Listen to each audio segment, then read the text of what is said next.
Okay. So this is, let me turn off. Right, better.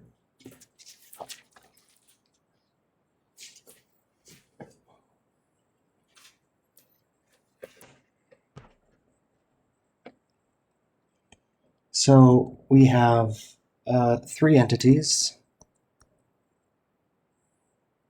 Let me write the words first. Draw boxes later.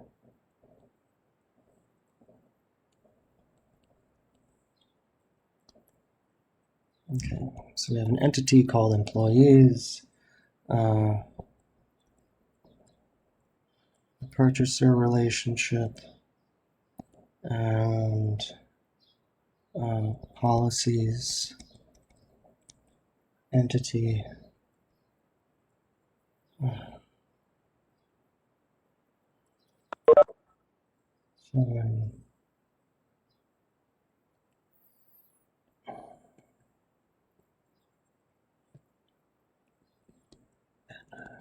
beneficiary.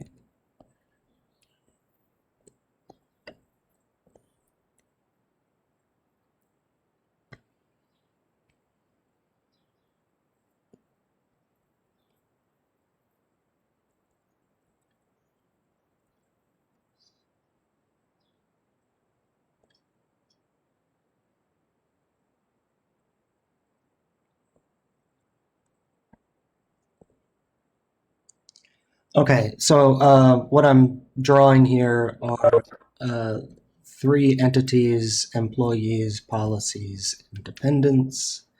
And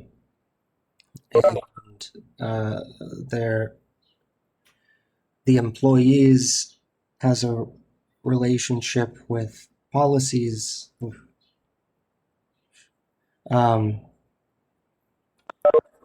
via the purchaser relationship, and then there's also the beneficiary relationship. The beneficiary relationship is a weak entity. Now,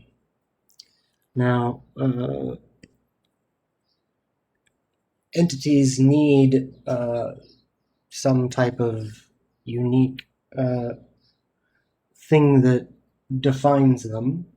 And so in this case, that's social security number, but employees also have names and live in lots or have parking lots, whatever. Now these employees can have 0, 1, or many, or they can purchase 0, 1, or many policies. The policies that they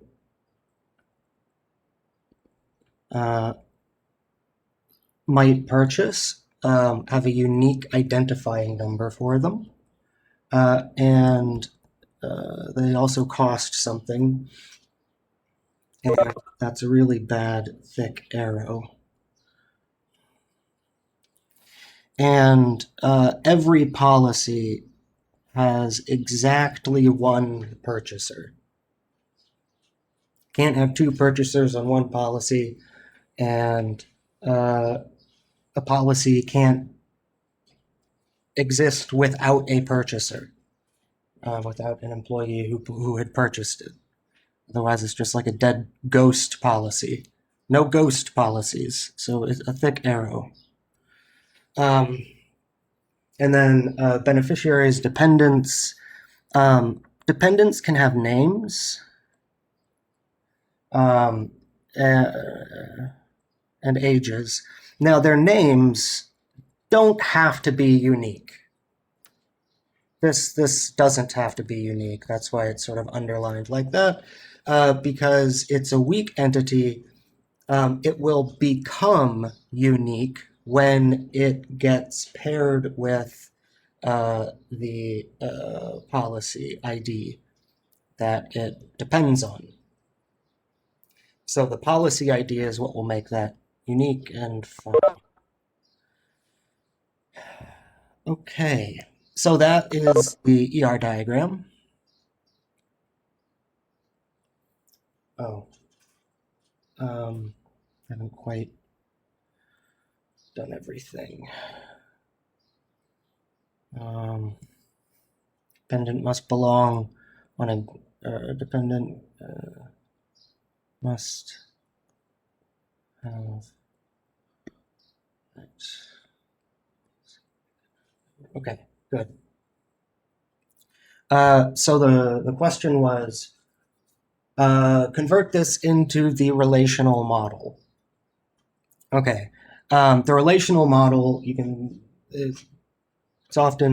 it correlates well to tables with rows that are entries, where each entry is a row, where every column is some attribute.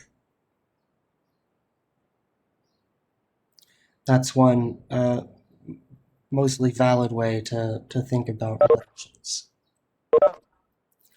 So here, can I zoom out? Okay. I drew that too big. All right, so we'd have an employees table with a social security number, a name, and a lot. Fine,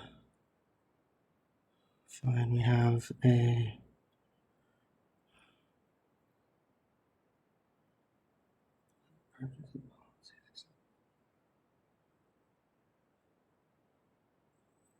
let's see.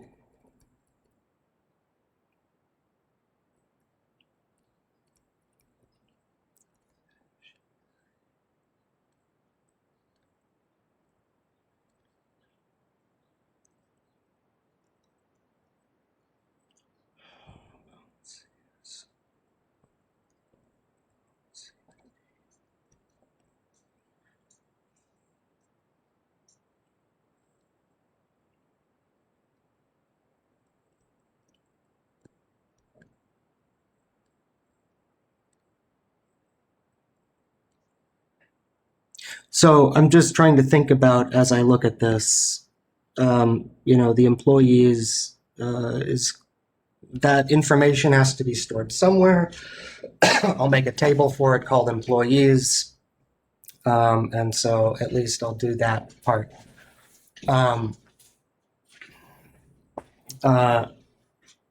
Because this is unconstrained, it's an unconstrained relationship, then its employees is likely okay to be its own table. Now, this one I'm not exactly sure. I'd have to think a little bit. The policies, but I know at least I need a policies table where there's going to be the policy ID and the cost. I might merge these two tables together, probably. But I'll come back to it. It's ready for us to see which questions we got wrong on the exam.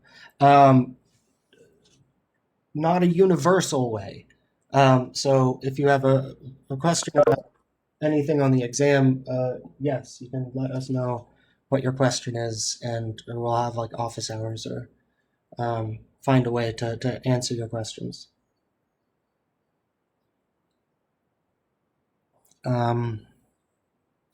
Where was I? Okay. Now this is a weak entity. So I know that that's going to be a table that's something like that. They're going to be merged into one. Of course, because this is a weak entity, the p name that defines the dependence part of this, here, there's the p name and age. But because I know that in particular, the p name, these away.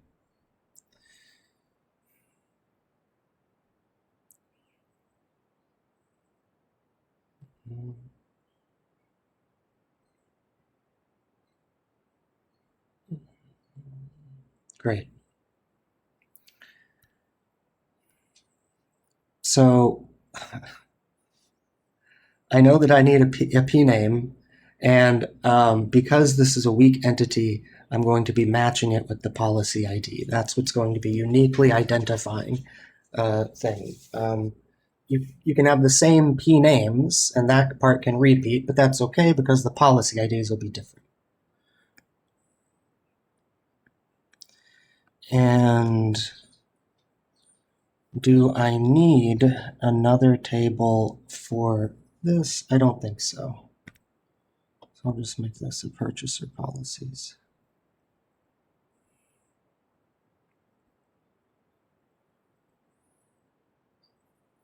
Oh.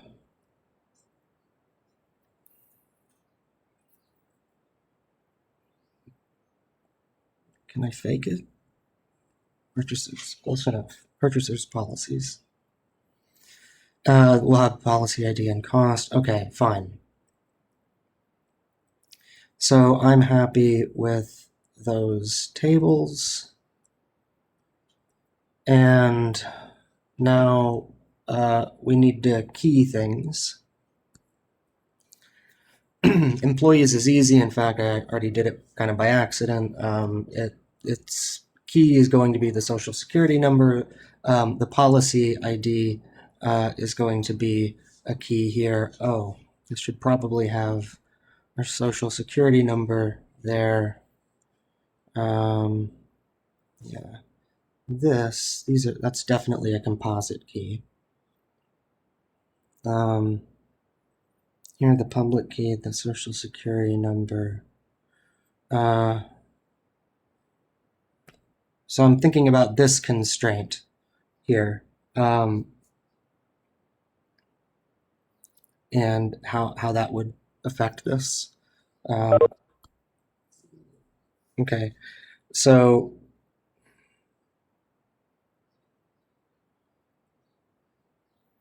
each policy must have exactly one social security number. So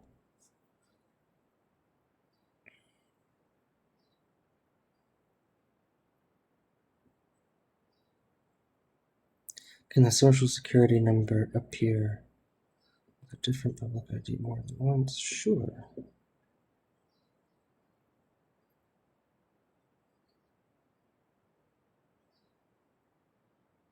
Oh.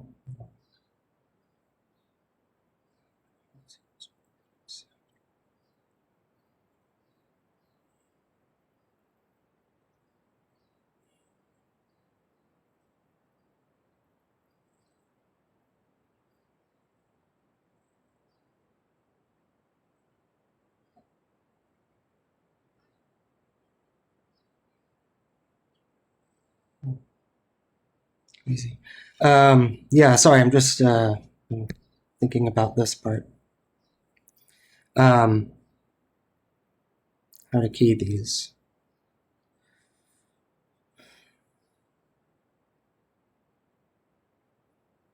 Okay, hold on.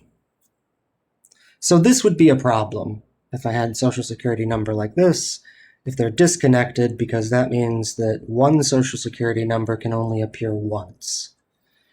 But one employee could purchase two policies, so that should be allowed for repetition. Social security number, public policy, but we can't do this because otherwise you could have two different social security numbers with the same policy ID. Just have exactly one purchaser, so that's no good. So we can't make them composite.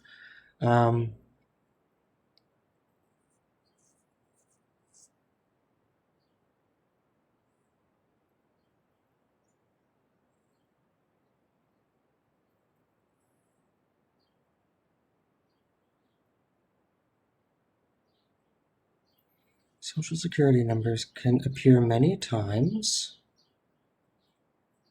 They do not need to be paired with anything. One policy ID will have one social security number with it, and only one. Yeah. Um, okay. So I think this is good, if I'm not missing anything, with a few caveats. So this cannot be null, but there will be a single policy, a unique policy that will be uniquely identified here. One social security number could appear more than once here, but then it would be with a different value here and here. Like these two would be guaranteed to be different because that's the public the key, whatever. Fine. So that can't be null. Oh, the policy ID. This would have to not be null as well. Some of these are foreign keys. The policy ID, of course, is a foreign key into that table. This social security number is a foreign key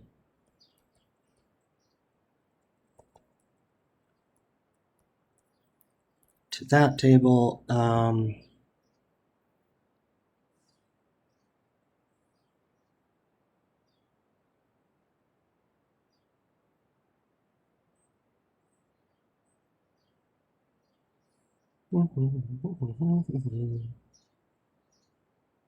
Oh, one more thing. Policy ID. This would also be not null, and a foreign key that has on delete cascade.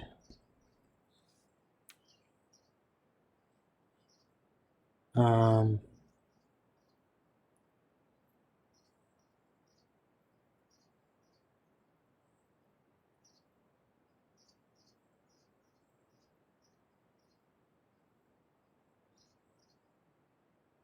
yeah, I mean, I guess you could also do this if you wanted to on delete cascade here.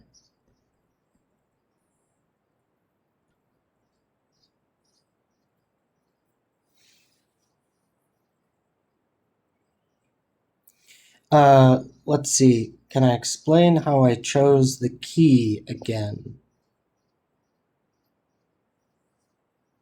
For which table?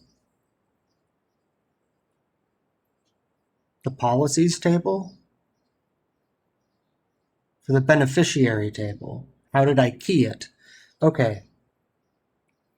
Um, so, uh,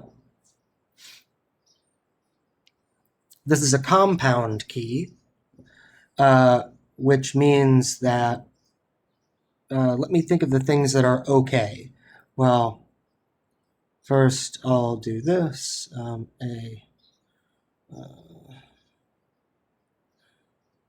one, no, A alpha.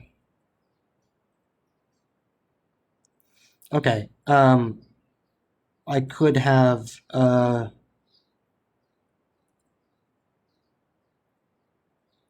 this should be okay because so long as one of them are different, then it's no problem. So that is that one policy uh, can cover multiple people with that name.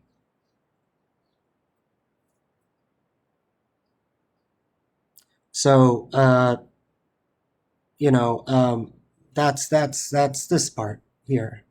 That one policy can cover multiple beneficiaries. That's this example here. That's one policy covering more than one dependent.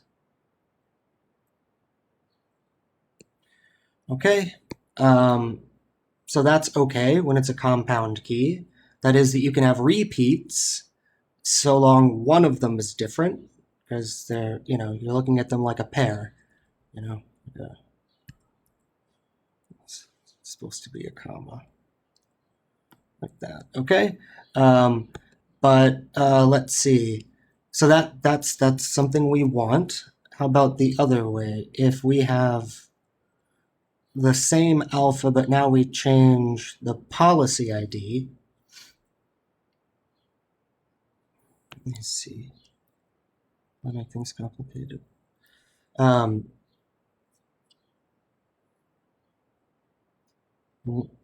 Okay.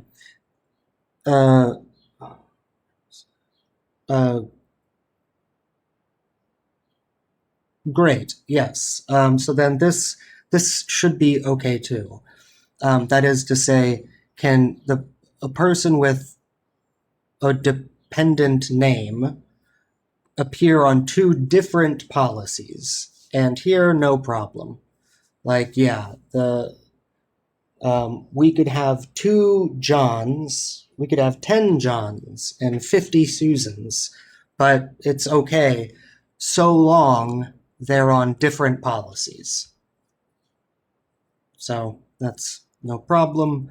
Um, and what does not work on it are, well, first of all, exact repeats. That should be rejected. Um, uh, and let's see. So one of them is different. Yeah, I guess that's it. Yeah, it just stops exact repeats. Yeah. Another question 3.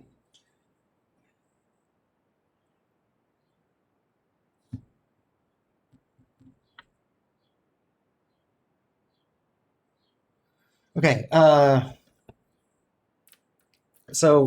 This is okay. I hope that's good enough for that.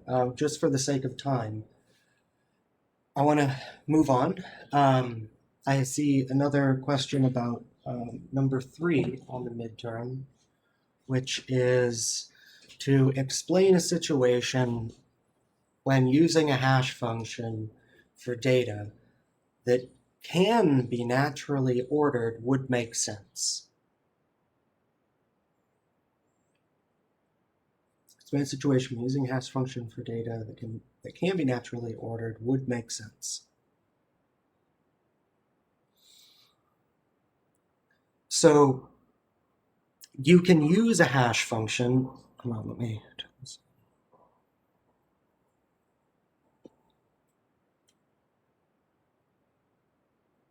Okay, whatever.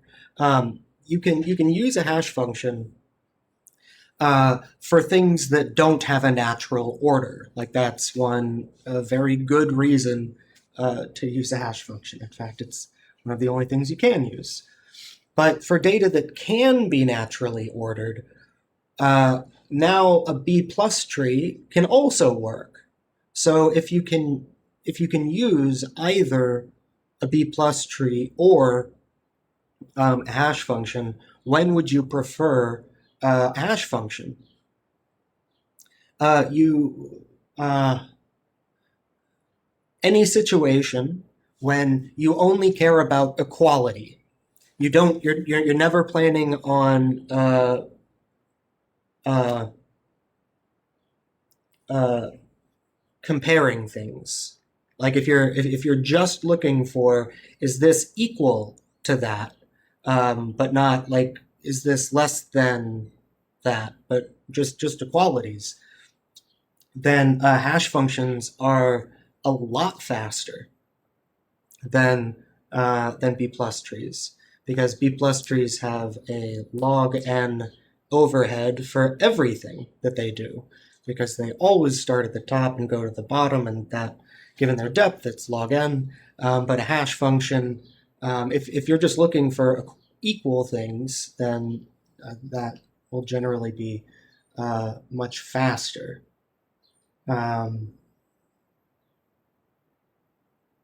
That's one example. You might have, I don't know, other clever ideas about what to do when there's collisions. Like that's basically the feature of hash functions, is the idea of collisions, and so sometimes they're beneficial, sometimes they're burdensome, but yeah, in some cases, like you can use them to your advantage. So also in those cases, it would be good to use a hash function. Mm.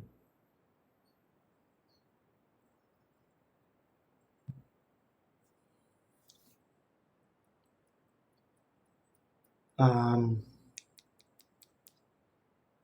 yeah. Okay. So I want to start some new material stuff today, where oh, that's one nice thing about this example that's on the screen right now, is that I was referring to this earlier as a relation. Or, I mean, actually, these would be relations. It's like three relations. So you can sort of think of a relation as a table, but with some extra stuff. Some of that extra stuff is like not nulls and foreign keys and um, uh, things like that. But there's a different perspective on relations that is very useful, that is what we'll be talking about over the next 1 or 2 weeks. That is our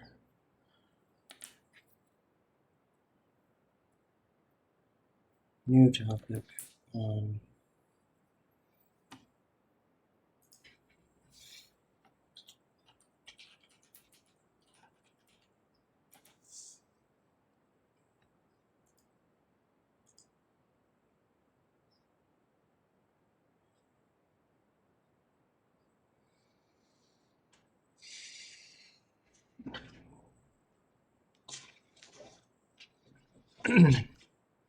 okay.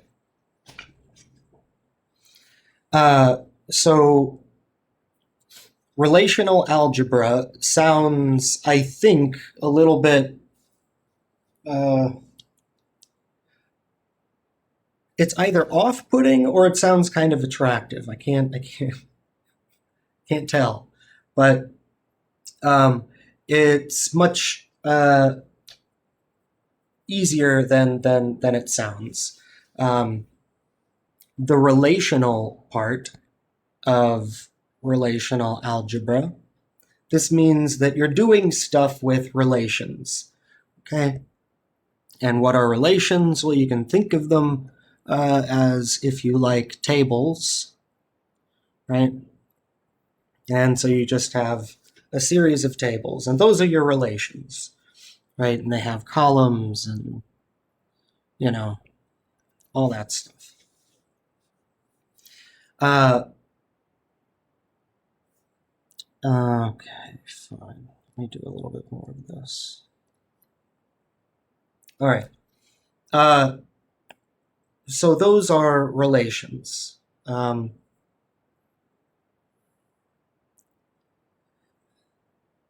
keep it like this. The algebra part just means how do you do certain operations, simple operations, things like addition, subtraction, multiplication, division, whatever. Like these are things that you can do with numbers. You can add them together, you can subtract them, you can multiply them. And so what would it mean to add two relations together? Like, what if I have this relation A and I have this relation B, and I'm going to add them? Like, what would that look like? Or in what ways could I add them? How about if I subtract them uh, or multiply them? Like, what's a reasonable interpretation of multiplication and uh, division and stuff? Okay, so that is basically it. Uh, the rest of this class is going to be talking a little bit about notation and some sort of basic facts. Uh, for uh,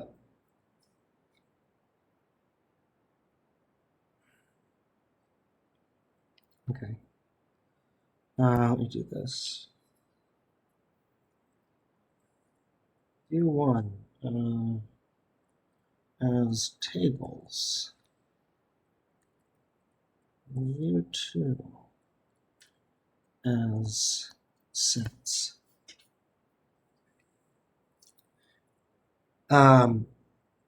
Okay, so for the notation part of it, and for the next few classes, it might help if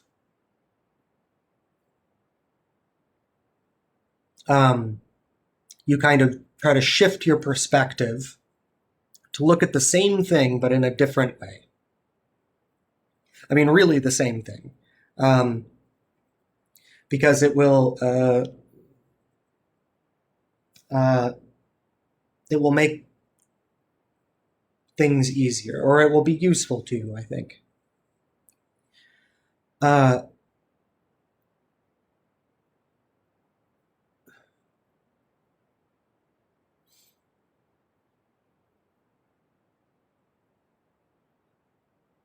Right. Okay. And so the reason why this is going to be a subject that we're going to be spending some time talking about, relational algebra, is because it will give us a vocabulary to do these things that I was talking, these algebraic operations on sets, and and also, how to do that many times over, and how to take a collection of different relations and perform operations on different combinations of them. And this is extremely useful. Well, I mean, it is what you're doing when you're querying data in a database. So we're going to have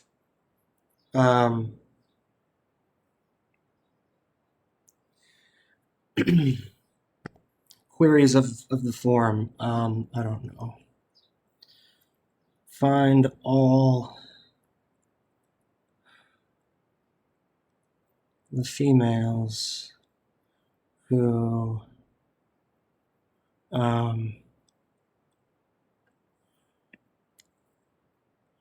only go to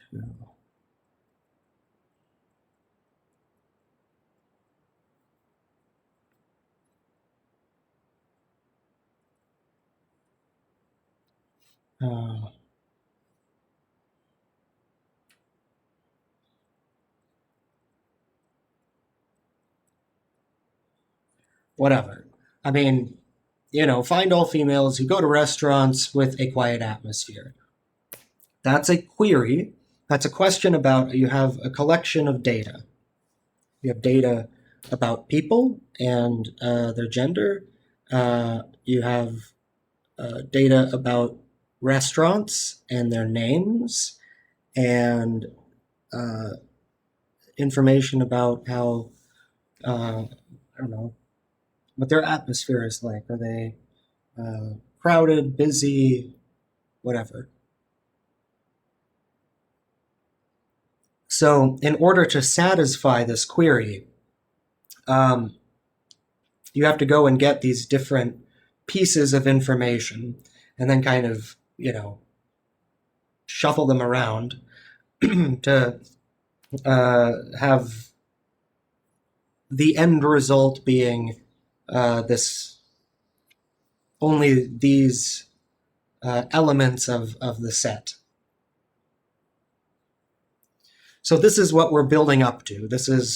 We're going through relational algebra because this is sort of plain English. You can go from this and put it in a as a relational algebra formula, and this is very close to SQL language.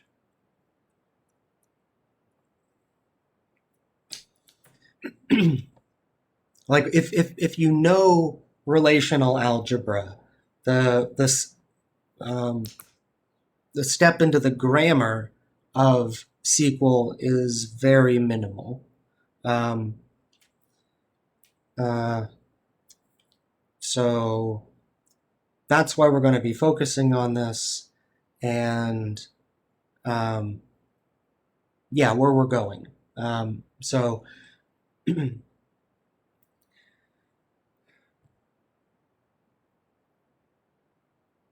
let me view two. Oh, here.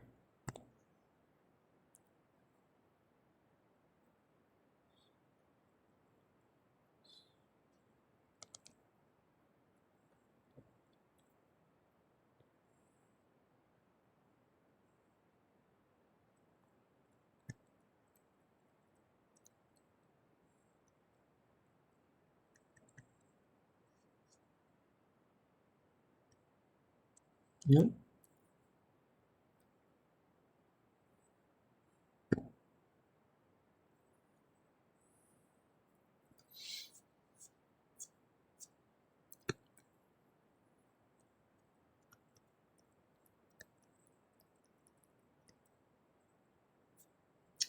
Okay.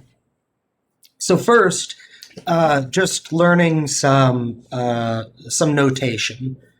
Okay, just some symbols that when we write them, the point is to try to simplify things, but at the same time, there's certain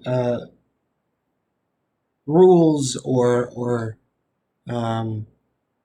conventions that are followed, which is why things are written one way or the other. For set notation, I'm going to use this pronounced omega. This is capital omega. The Greek letter omega as this means equals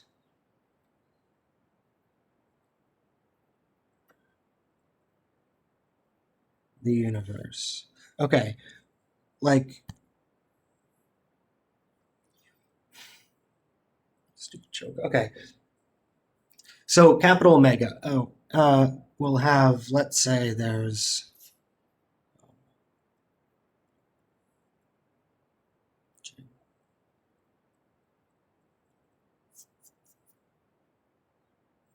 and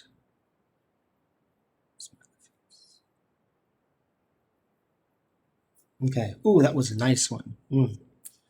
Yeah, I like it in those curly braces, right? Which brings me into my second point. These curly braces indicate a set. Okay, they're called curly braces.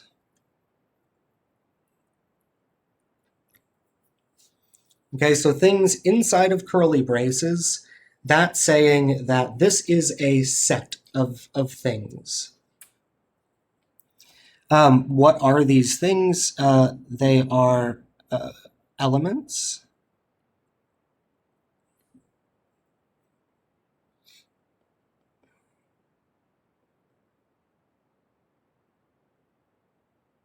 Yeah. Okay. Elements. And so these,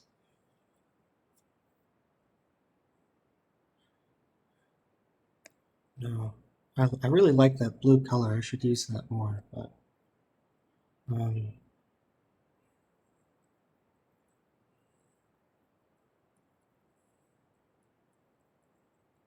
elements. So um, a set is a collection of elements.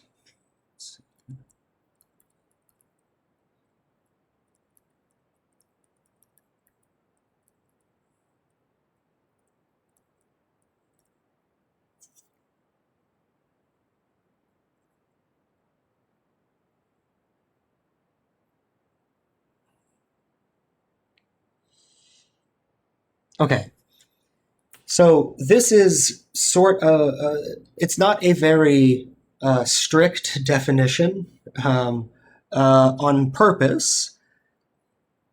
A set is a collection of elements, where elements, what are they? Just distinct things. Okay? They're just distinct in some way. That's what makes them elements. Um, and that's also a very general thing to say, but it's because they can be anything. They can be names, they can be numbers, they can be pictures, they can be movies, they can be imaginary concepts, they can be, uh, cars, or they can be, I mean, anything. Like, so long uh, they're, they're things that you can call different, and then it makes sense to think of having a collection of them. That is called a set, and you take whatever that collection of things are, and you write them in curly braces, and that is a set.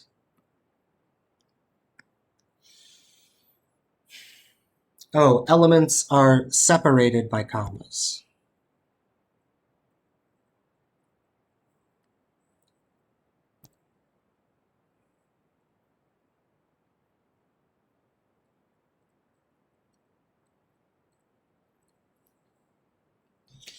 Um, and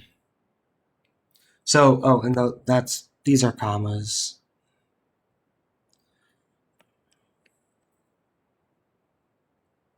So you get the idea. It's fine. Um, okay. Uh,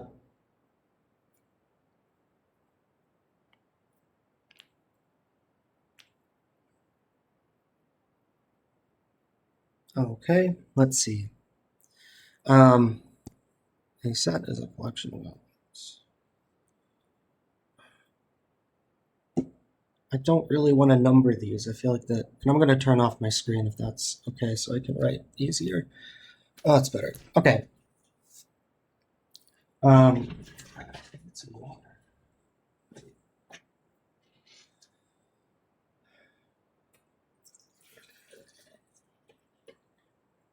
okay. So sets are collections of things where that makes sense to say. And um, let's see.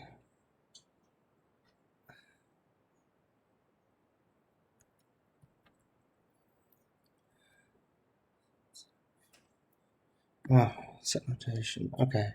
Um, this, um, this is the for size. So sets are a collection of things, and these things have a size. The size here is equal to the number of elements. Why is my pen going crazy? Number of elements is the size. Fine.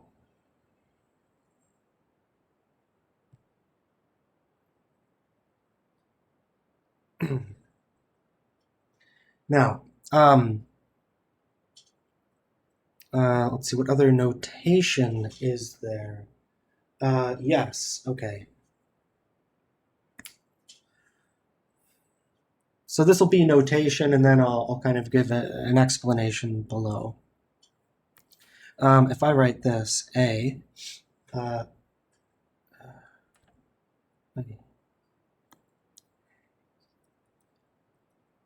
B,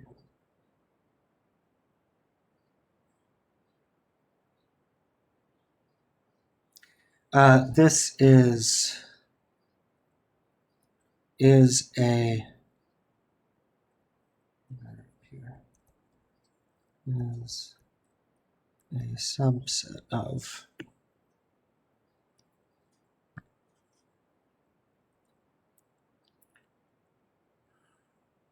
this that I'm writing here.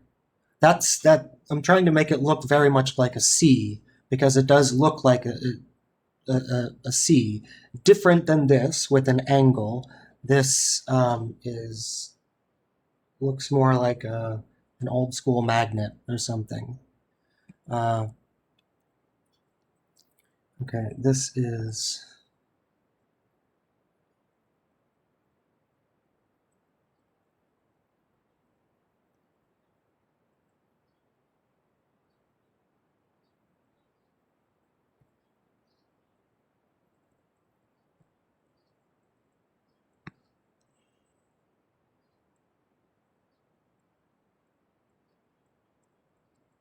okay.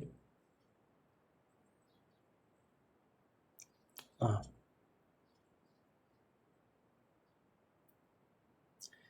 yes, and then we have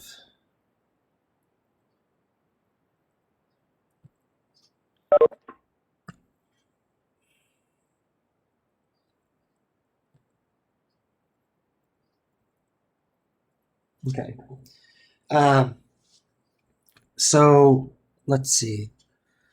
These are other notational things. These symbols that we'll be writing. Um, uh,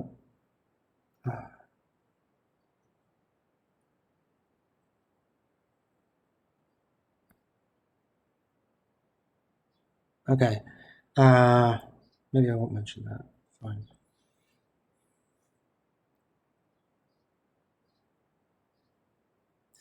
All right. Let's take the set A equal to John.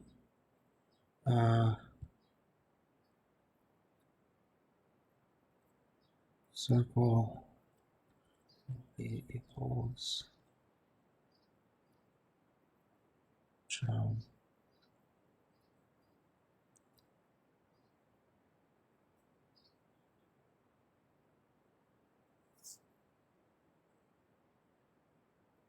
Okay.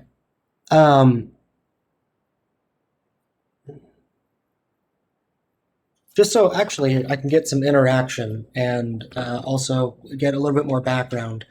Uh, have you all seen this notation before? Have you taken like set theory or I don't know probability or anything like that?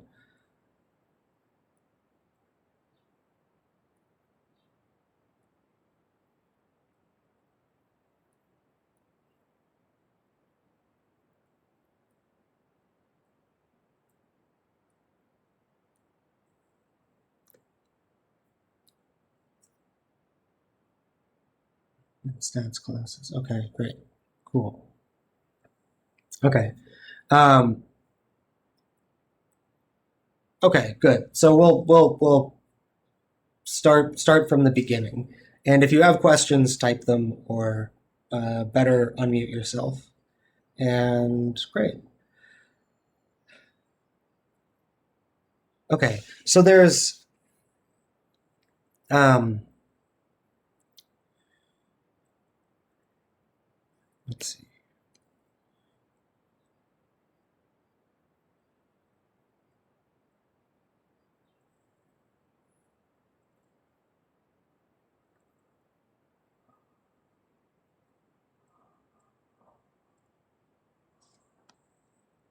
No. Okay, great. Something like this.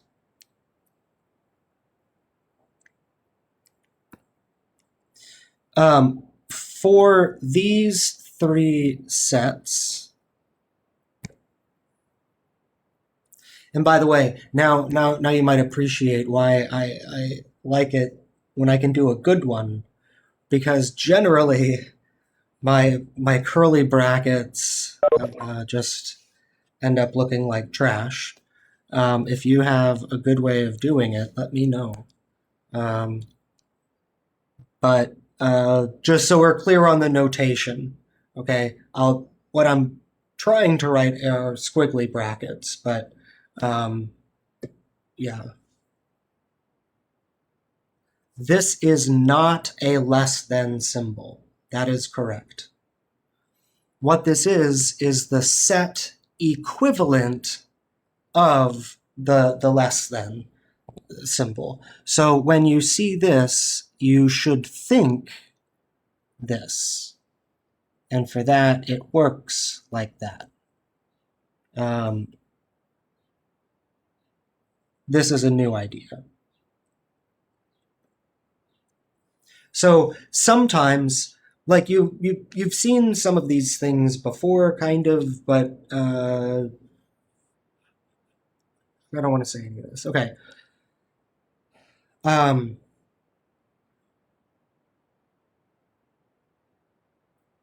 right. So some things you're very familiar with, like these symbols here that I just wrote in here. But the thing is here this works with numbers, right? If you put a number there, then it's fine.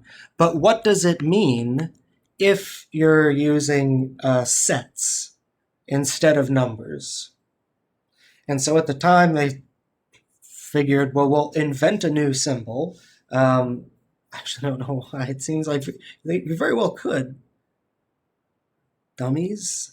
Anyway, I guess if they invented a new symbol that is different. It's used just for sets, but is supposed to represent the same idea. That is, that a set can be less than or equal to, or here it's the idea of being a subset. This symbol here, you can also do it with numbers, A, B, or whatever, 15, 20. But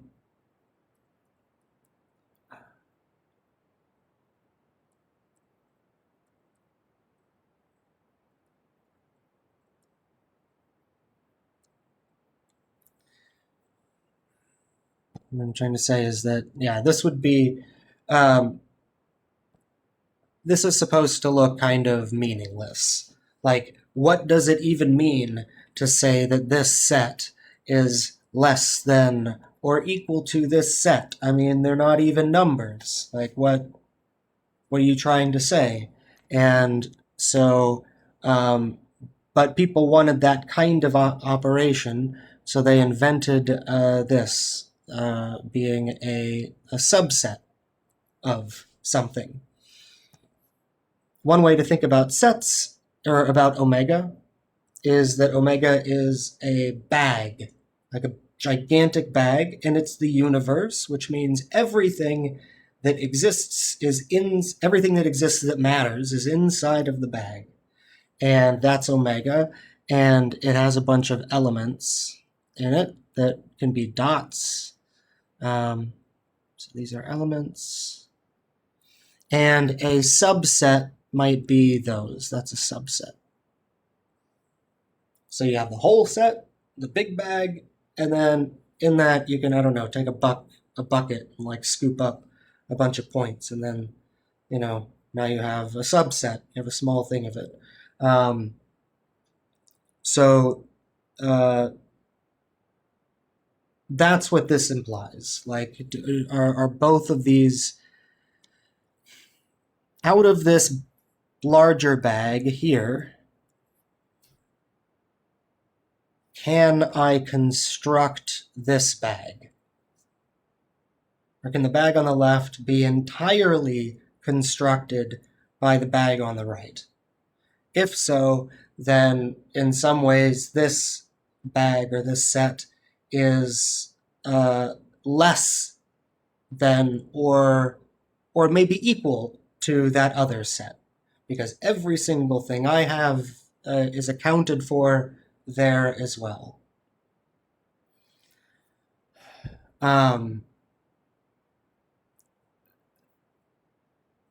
Okay. Here,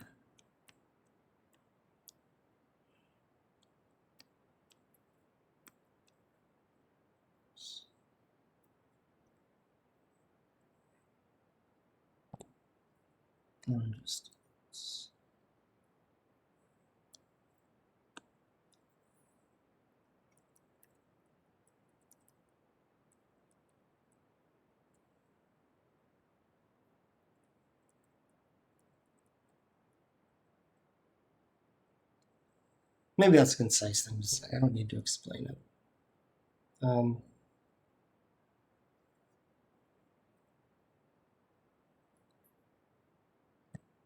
So if we take these two sets, A and B here, I could say that A is a subset of B. That's true. Every single thing in A, I can get it from B, and okay. No problem. That's true. Now, is this true about those two sets?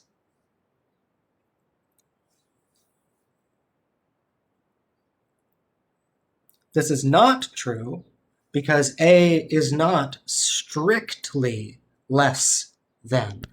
That's like saying, is 5 less than 5? This is not true. This is true. 5 is less than or equal to 5. But if it's strictly less than, then okay. Great. So same kind of thing. That all gets carried over to sets. Okay.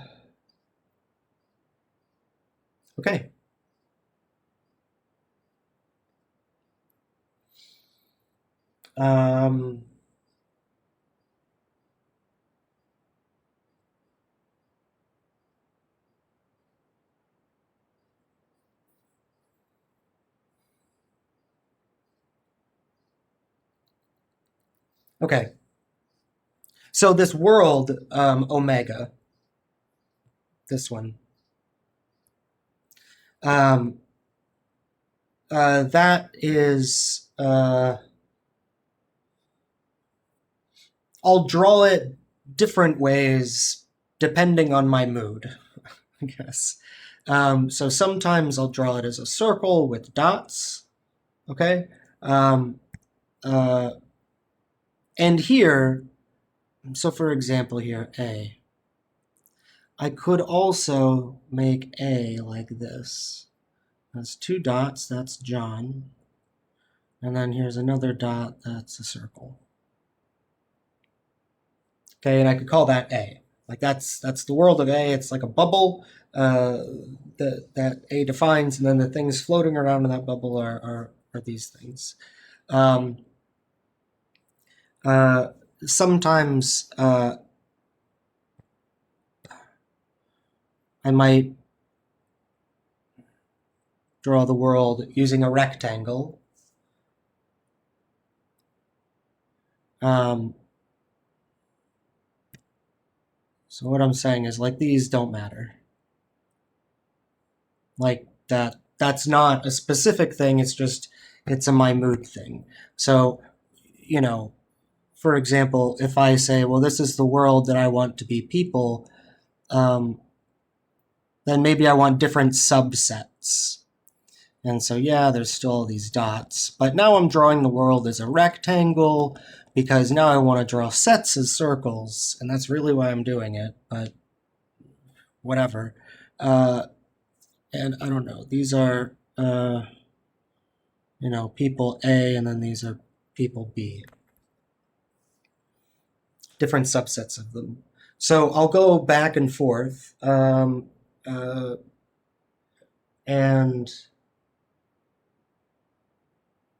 I hope that doesn't confuse you. I try to do it to make things more clear, but I should say it up front. Okay.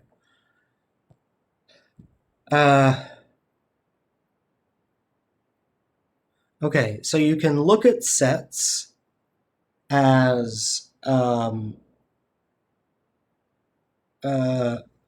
blobs with points inside of it, um, or you can think about it as a list of things, a la this way. You know, it's a list of things. Okay, and just to make sure that people aren't like falling asleep, I really should ask more questions. So here's one coming somebody's way. How about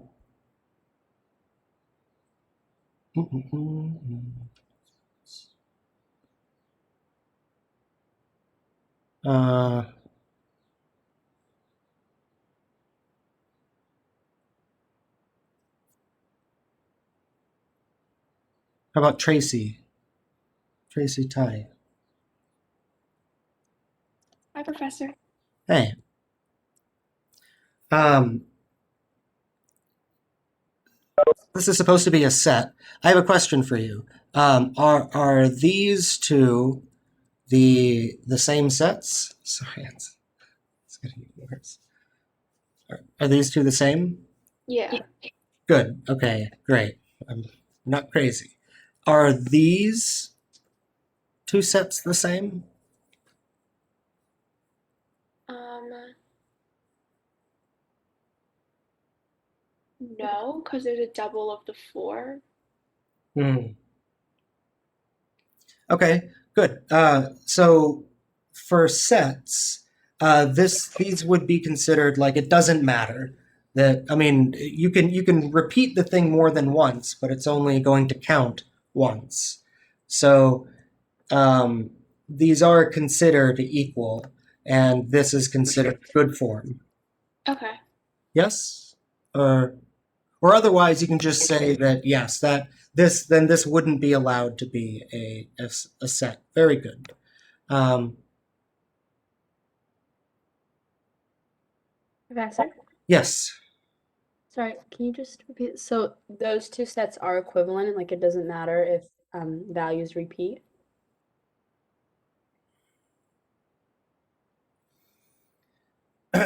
um, so values should not repeat in sets.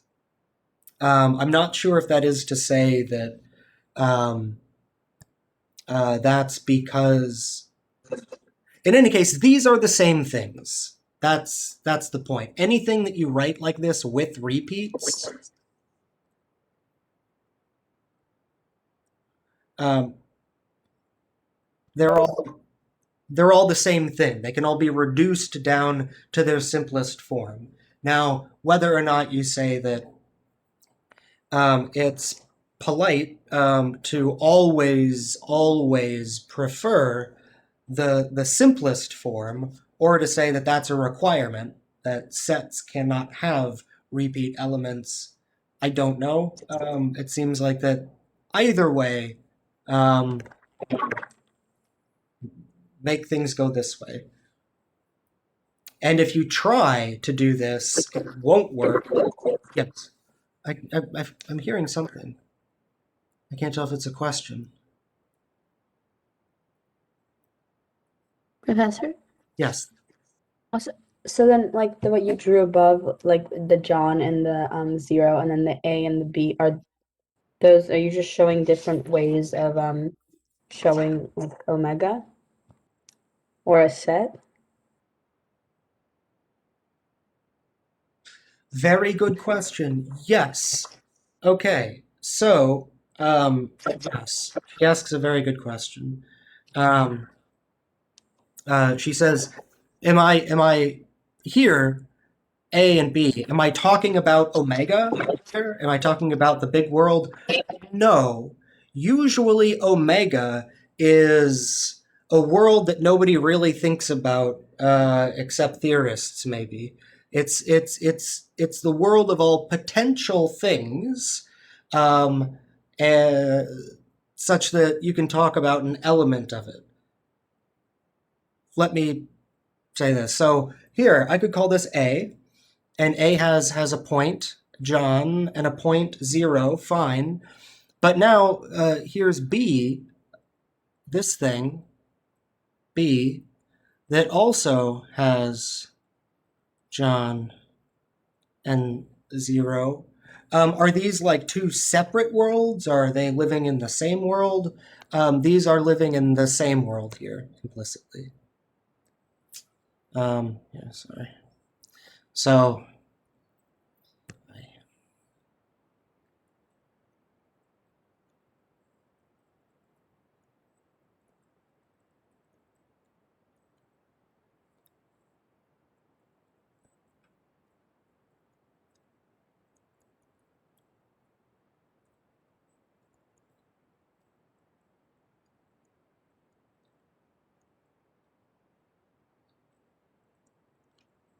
something like this. So A and B here are their own mini worlds, inside of a larger world. If you're talking about performing operations on them.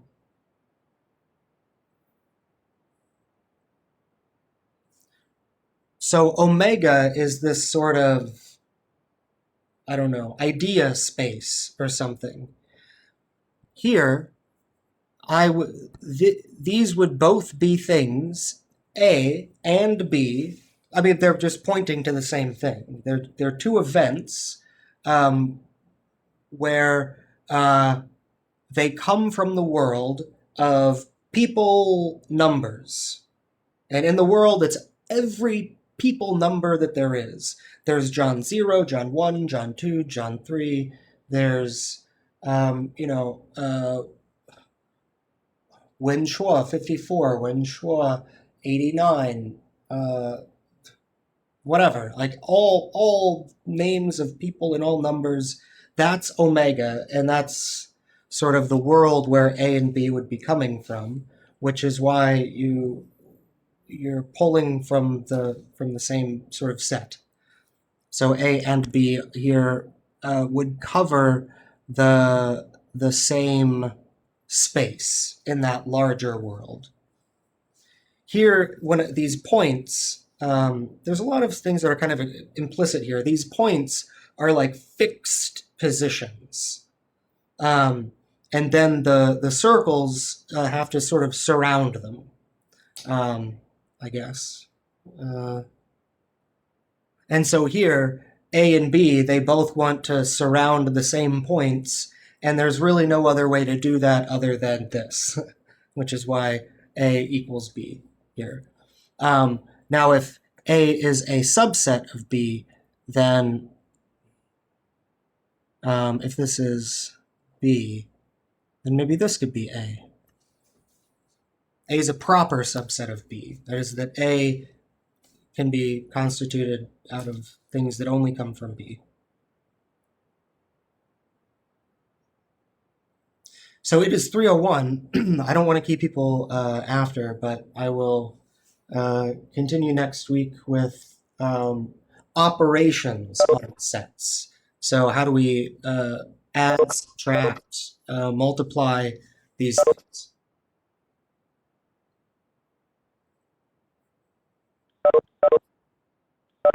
Would A be a subset? Would A be a subset of B in the John 0 example? Yes. A is a subset of B. And it's also true, I mean, B is a subset of A. And because both of those things are true, that also implies that A and B are just the same thing.